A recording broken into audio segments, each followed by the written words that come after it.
Ou abre alas que eu quero passar.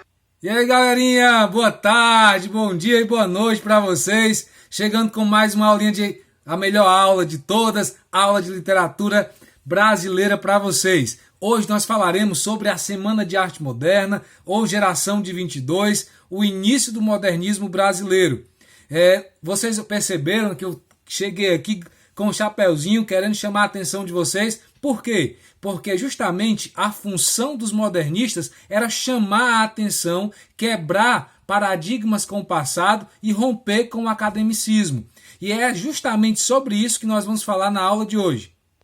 Até aqui nós falamos sobre vanguardas europeias, falamos sobre o pré-modernismo e é chegado a hora de falarmos sobre a Semana de Arte Moderna que aconteceu no Teatro de São Paulo nos dias 13, 15 e 17 de fevereiro de 1922.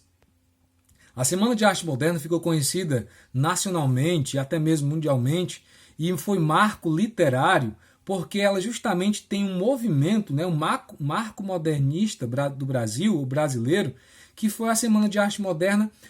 Um novo formato de arte estava acontecendo, claro que não foi bem aceito pela sociedade, mas a partir de agora o Brasil vivia e a literatura tinha uma nova possibilidade de se reinventar, de se reformular, baseado e influenciado pelas lutas dos vanguardistas, e também dos pré-modernistas. Então a Semana de Arte Moderna, que basicamente foram 3 dias de apresentações no Teatro de São Paulo. No primeiro dia nós tivemos aqui a abertura com Graça Aranha, que nós também podemos mencionar que é um pré-moderno. Tivemos a exposição de Ronald de Carvalho e também tivemos a música de Villa-Lobos. Já no segundo dia, no dia 15, tivemos uma conferência com Menotti del Picha, leituras de textos de Oswald de Andrade, Mário de Andrade, Plínio Salgado, e também tivemos Ronald de Carvalho, fez a leitura do poema de Manuel Bandeira, Os Sapos, que criticava os poetas parnasianos. Lembrando que o modernismo, a geração de 22, chamada também de fase heróica, ou fase da desconstrução, tiveram como principal objetivo romper com as estéticas do passado. E Mário de Andrade, que tem aqui várias obras que nós falaremos sobre eles, tanto Mário de Andrade como Oswald de Andrade, fez a leitura também nesse segundo dia, A Escrava que Não Era Isaura. E no terceiro dia, que foi a consagração, nós tivemos a música aí com Villa-Lobos e Guiomar Novaes, implementados e dando brilho aí à Semana de Arte Moderna.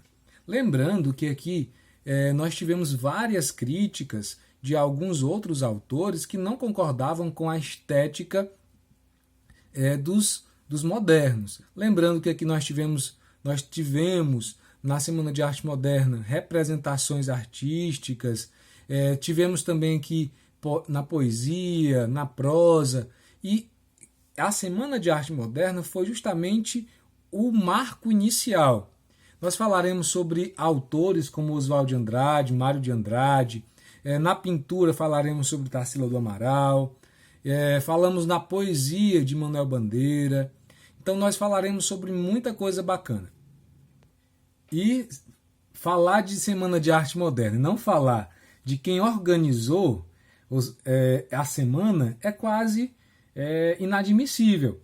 Então eu vou falar de 3 pessoas aqui: Oswald de Andrade, Mário de Andrade, Tarsila do Amaral e outros caras que justamente fizeram história consagrando essa semana. Mário de Andrade, um cara mais conservador, mais condensado, mais contido. Oswald de Andrade, aquele cara que quer chamar atenção, é aquele cara que solta uma bomba em público e sai gritando iuhu, iuhu, iuhu, e quer chamar a atenção, não está nem aí para nada. Tarsila do Amaral, na pintura, influenciada pelas vanguardas, então tem um ar inovador. E nós perceberemos a influência dela em obras como, por exemplo, no Manifesto Pau-Brasil, no manifesto antropofágico, que ela pintou a Bapuru, né, que significa o comedor de gente, ou o comedor, né, aquele que come gente. E assim, mas eu gostaria de nós falarmos sobre Mário de Andrade, esse cara que é interessantíssimo, as suas obras é cheio de inovação, aquele que pautado em neologismo, que a aproximação e o resgate cultural do Brasil, duas obras que costumam cair muito em vestibulares, no Enem e em provas externas, e até mesmo concurso ligado à área literária. Por exemplo, uma delas é Macunaíma, o Herói Sem Nenhum Caráter, aquele típico retrato do brasileiro, mentiroso, preguiçoso, malandro, sedutor, né? Então a obra é fantástica. O anti-herói, né? Então o anti-herói Macunaíma, quem tiver curiosidade, fique à vontade para fazer a leitura. E outra obra fantástica que retrata justamente as confusões de São Paulo, digamos assim, todos os segredos de São Paulo, é Paulicéia Desvairada. E eu gosto muito porque no início do livro, no prefácio interessantíssimo, que recebe o nome do prefácio, é prefácio interessantíssimo, ele diz o seguinte: eu escrevo que minha mente me grita, depois penso. Então ele escreve tudo que vem à mente, tá? Depois ele vai pensar por que ele escreveu tudo isso. Então é interessante. Lembrando que os os modernistas de geração de 22, é interessantíssimo que tem até uma frase de Mário de Andrade que eles não sabiam o que queriam, mas sabiam o que não queriam.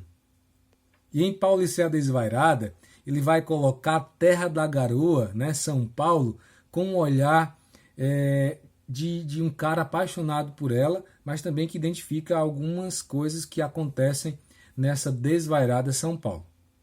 Agora eu vou falar de um cara, aquele cara que gosta de chamar atenção, né? Eu já falei que aquele cara que costuma sempre ser a pedra no sapato da sociedade, Oswald de Andrade. Ele era um futurista, idealizador dos principais manifestos modernistas, como já foi mencionado. Ele vai ser parodiando, porque ele vai parodiar alguns poemas, como Gonçalves Dias, a Canção do Exílio, ele parodia, tá? Então a gente vai ler daqui a pouquinho um trechinho dessa paródia que ele fez. E ele vai ser marco desses manifestos. Uma das suas principais obras é Memórias Sentimentais de João Miramar, tá? O Rei da Vela e Serafim Ponte Grande. Então, o Oswald de Andrade ele vai ser mais conhecido pelos seus contos, pelos seus manifestos e também pela sua obra. E é interessante que ele vai condensar, ele vai colocar um jeito, vai criar neologismo, ele vai criar uma linguagem muito bacana. Tem um poeminha chamado de Pronominais, que ele faz uma comparação da fala, né, da forma padrão da língua portuguesa e da forma coloquial. Então, por exemplo, os modernistas também têm essa aproximação, têm essa característica de aproximar a fala da escrita. Então, dê-me um cigarro, diz a gramática do professor e do aluno e do mulato sabido, mas o bom negro e bom branco da nação brasileira dizem todos os dias: deixa disso, camarada, me dá um cigarro.